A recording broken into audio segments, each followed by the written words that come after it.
Good morning, Central Illinois, and welcome to the WTIM Morning Show on your information station. The show is sponsored by People's Bank and Trust, where they put people first, and Landmark of Taylorville. I'm your host, Reed Camhi. My first guests this morning all come from the Taylorville Food Pantry. I'll introduce each of them one at a time so you can put voices to the names. On my left, we've got one of the co-coordinators, Amy Hagan. Amy, thanks for coming on. Good morning, Reed. Thanks for having us. Yeah, it is an absolute pleasure. And to my right, we also have another co-coordinator, Pam Moses. Pam, thank you for coming on as well. Thank you, Reed. And I actually want to start off just very briefly acknowledging and congratulating you, Amy, for your selection to the Taylorville City Council. How's that been going so far in the first few days? Thank you very much. Well, it's an honor to be chosen to be able to represent the people of Taylorville. So I very much look forward to working with the council for the benefit of our community. Thank you for asking. Absolutely. And I wanted to acknowledge that. We will focus the rest of the time, though, of course, on the Taylorville Food Pantry. Now, I know typically when you come on, you bring the traffic numbers from that you have most recently. What have we got? Well, January was a little bit lower than our average, but considering all of the snow and the days and closed for a holiday as well, we were about 75 families under our average for last year. So we're still hovering around the 400 mark. We've been averaging from 425 to 475 for 3 years. And, we think it's fluke only because of the weather. So we're still helping a lot of people. Does that maybe cause like a little bit of concern about the fact that, people are having trouble getting there because of the weather and, are therefore maybe not getting what they need? Well, we have a proxy system and we always have had. And with the proxy system, you can have anybody be your pickup person, whether it's, it doesn't matter who that is. So with that, we want to remind people, if you can't get there or you don't have a car or your car's broke down or whatever it is, send your proxy. It's a simple form to fill out. It's one page. It's got your information, their information, and they can pick it up for you. I know the senior citizens van also brings people there on Tuesdays. I think you got to call ahead, but they'll help out as well. So there's ways to get there. If you can't get there yourself, find a friend, find somebody at church, find your neighbor, use the proxy system and keep coming. We continue to have new families. So that's a number that last year averaged almost 50 a month. We were half of that in January. Again, we think that's weather related. So we're hoping our new numbers go down, which means there's not more people affected that have never been there before, but that's yet to be seen. Well, we will see what happens there in the most recent numbers from the Taylorville Food Pantry. Well, February is Heart's Health Month, and what we were going to talk about today is where the heart of the Taylorville Food Pantry and what helps it run is, and what do you folks have to say about that? Well, I just, I think when people think about the month of February, Reed, they think about love. And as we think about who we love, of course, it's our patrons that we serve. That first and foremost, that's why we do what we do. But, even if you really look at our logo, the Taylorville Food Pantry, our logo and our mission statement is feeding hunger with heart. So if you look closely at our logo sometimes, it purposely looks like an apple, maybe a heart, and that was with intentionality. But at the heart of our organization is our volunteers, Reed.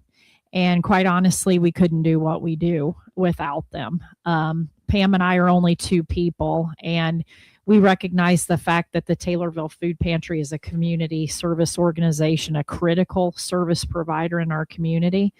And on any given month, we average 254 volunteer incidences a month. That's somebody who maybe is coming in for 15 minutes or maybe there for 3 hours. Regardless to how long they're there, it counts as one in that 254 number. So that means a lot of people are coming and going from our place and giving their time. So just, think about that for just a moment. And, we've got one gentleman who comes in on Saturday morning, and his primary purpose for coming in is to help us unload a vehicle that's been going on our retail route. He also picks up from a local Casey's store, and he keeps our floors clean. He comes in on Saturdays after all the work is done for the week, and he mops the floor. We've got individuals who come in from the school that they help us repack some of our bulk food product. Typically people ask, matter of fact, I was just in a conversation this morning. Someone said, "Hey, can I bring my kids to help at the food pantry?" And the answer is yes, you can. We don't have an age limit, either on the low side or the high side. So if you've got a 5-year-old and they've got a heart for service and you're willing to stand there and do the work with them, we prefer not to be a babysitter to that 5-year-old, but if you are a grandparent or some other caretaker to that child would like to come and volunteer with that individual, we welcome them. Matter of fact, we do have 5-year-olds that volunteer for us right now. And they're great workers. They're industrious, and they understand why they're there, and it's fun to a 5-year-old. We also have a 90, is he 95? I think 95-year-old. So it runs the spectrum at the food pantry. We'll take anyone who has a heart for service. We typically start with the shopping experience. We need volunteer shoppers, and those are individuals that literally are matched one-on-one with a neighbor, and they help that neighbor navigate the store, and make the food selections, whether it's canned goods or packaged products, and help them get what they need into the cart and get them through their shopping experience faster, easier, better. And it looked like you were going to say something. No, that absolutely. I mean, and that's on distribution. And then we've continued to talk about the outside of distribution hours, because, the distribution itself, we're open for, 7 hours, an hour and a half on Tuesday morning, an hour and a half on Thursday night, an hour on Saturday morning. But with that many instances, how much we're prepping, we're receiving, we're putting stuff out on the shelves, whatever we're doing. They start early, late, they come in to meet trucks. They meet the food rescue, and there are people going out for food rescue 6 days a week. And that's with our local retailers. And that number of retailers continues to grow. I mean, it started out with 2 or 3, and I think there's 7 or 8 different retailers now that are pushing goods to us, or we're picking them up, whichever it may be. So, shout out to all of those. And if you're a local retailer in town and you're looking to send things to us, find our number. We'll be happy to hook you up. So again, we need people with trucks. It's especially in the weather over the winter, but we definitely need people with trucks to do those pickups and to help. So yeah, the pickups on our retail route, we're going around to Kroger, we're going to Aldi's, Walmart, Dollar General, soon to be Starbucks here in town, CVS, Casey's. Yeah, we're IGA, the Taylorville IGA or Taylorville Food Center, whatever it's Yeah, it's a long list, but certainly, like I said, there is opportunity for anybody who's willing to give their time. We don't say no to any volunteers ever, because we recognize the fact that our organization ceases to exist without the community support. Well, that you gave me a lot to try to respond to there, but no, it was a lot of great stuff. The community helping the community. You Amy, mentioned that you mentioned a volunteer earlier and who did like a bunch of different duties. Wait, was that all the same volunteer? Yes. Same volunteer. Okay. So someone who's really devoted, and that is lovely to hear about. And then as for bringing younger folks on, I think that's really, really beautiful, because you get to give them the opportunity to, serve the community, people around them. And in a town like Taylorville, obviously not that many people, it's a good chance they know someone who was coming through the doors. I mean, is that something you hear about? Yeah, I mean, I think that that just makes it more real to people when they recognize a neighbor in line.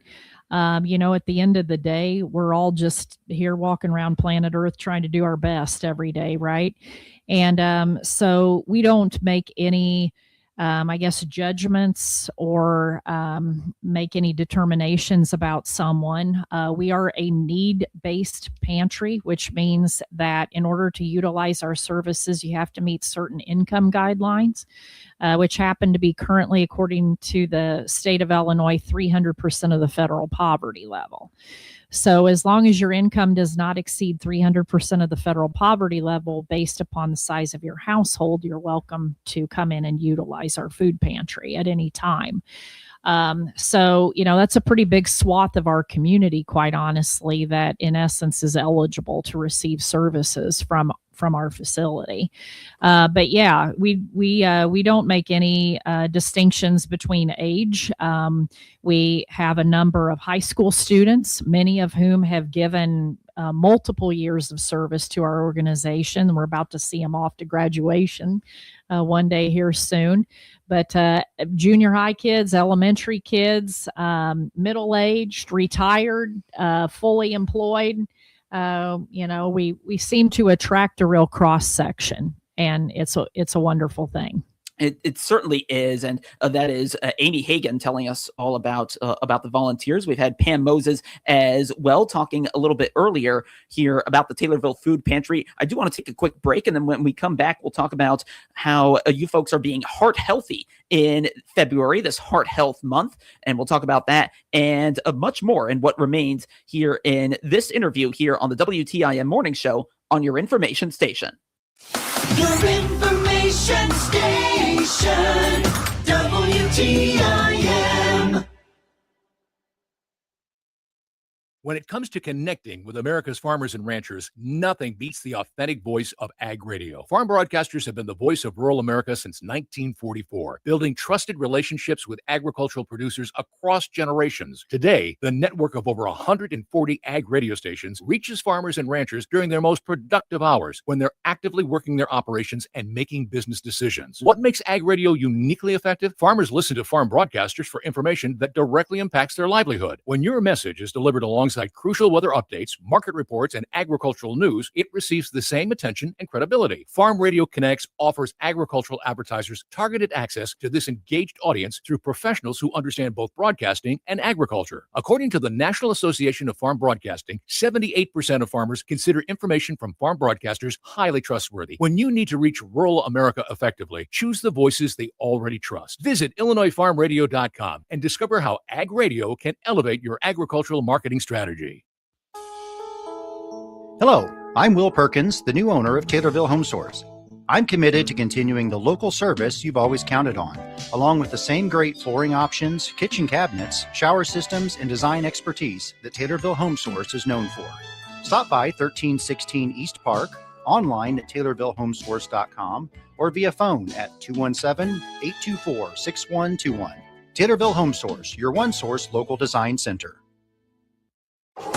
You can feel it coming. Winter's on the way. The cold, the wind, and yes, the snow. Don't spend another season battling old man winter. At Taylorville Estates Assisted Living, you'll stay cozy, comfortable, and cared for. Get on the waiting list now at 705 South Houston in Taylorville. As winter weather hits, make the call and don't fall. Enjoy peace of mind knowing help is always nearby and friends are just down the hall. Stop by and visit with Administrator Tony Clark or call 824-2222. Taylorville Estates Assisted Living, encouraging independence, enriching lives.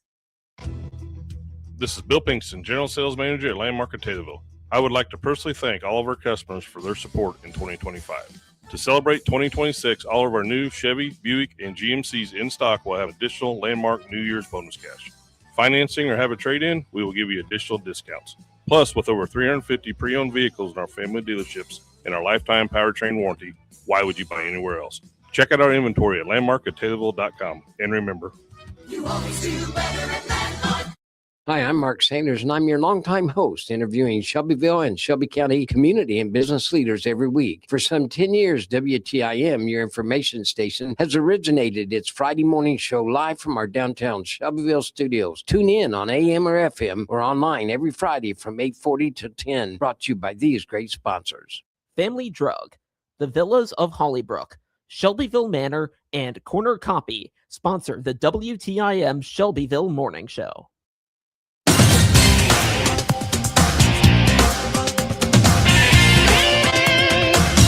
WTIM. We're back on the WTIM Morning Show on your information station. It's sponsored by People's Bank and Trust, where they put people first, and Landmark of Taylorville. I'm Reed Kamai, and I continue my conversation with co-coordinators at the Taylorville Food Pantry, Amy Hagan and Pam Moses. I want to turn now to what February is, and that is Heart Health Month. And I understand you folks have stuff you're doing as part of Heart Health Month, and I'd love for you folks to talk about it. Well, sure. When you start talking about heart healthy, you start talking about nutrition, and we've pushed pretty hard the last number of years to make sure that we have fresh produce in the first section of that you can come anytime that we're open for the produce section, and we got a shout out to Ron's Produce. They help us with that, as well as the Central Illinois Food Bank up in Springfield. We're able to source from both of those pretty regularly. We do get a certain amount from the food rescue program, but the majority of the produce that comes through our local sources. So shout out to them. They give us some pretty good stuff. But there's lettuce, there's cucumbers, there's green peppers, there's carrots, onions, apples, oranges, pineapple. I mean, you name what you basically see in a grocery store. I think a few weeks ago we had 40 cases of grapes that came in. So just all of those type of fresh produce, which we know is good for everybody, and something a lot of people will skip over at the grocery store because they're sometimes a little higher priced. So if they don't have a lot of funds, the good stuff kind of gets skipped. So and then of course through the USDA program, we get a lot of dried beans, navy beans, kidney beans, garbanzo beans, lentils, different legumes are available, and that's a high protein, right? So and high protein is also good for the heart. So and then over on the meat side of it, we've had a lot of seafood choice for probably the last good 6 months or longer. We've had tilapia, we've had salmon, we've had catfish, we've had cod. There's Alaskan walleye. There's been a lot of choice on the seafood. So if you like seafood, and obviously that's another light meat that's the good for the heart. We usually have plenty of chicken as well in the freezers to pick from, and I'm sure your doctors would push that. Do we have some beef and venison? We do. Obviously, if you're low in B12, that's a good choice for you. And pork, the other white meat, we've got a little of that as well. So there's lots of choices in separate areas across the food pantry. If you're wanting to eat healthy, you can actually still do that. Come into the food pantry. Well, that is lovely. And with about a minute left, I like that you highlight that, because I know for those who are food insecure, they may be more concerned with just getting any food in, and maybe not thinking quite as much about the healthy aspect of it. And for those listening on the radio, Amy's giving quite a few head nods there. Yeah, absolutely. I mean, we follow the Taylorville Memorial Hospital Community Needs Assessment, and it indicates the fact that a good portion of our community has diabetes.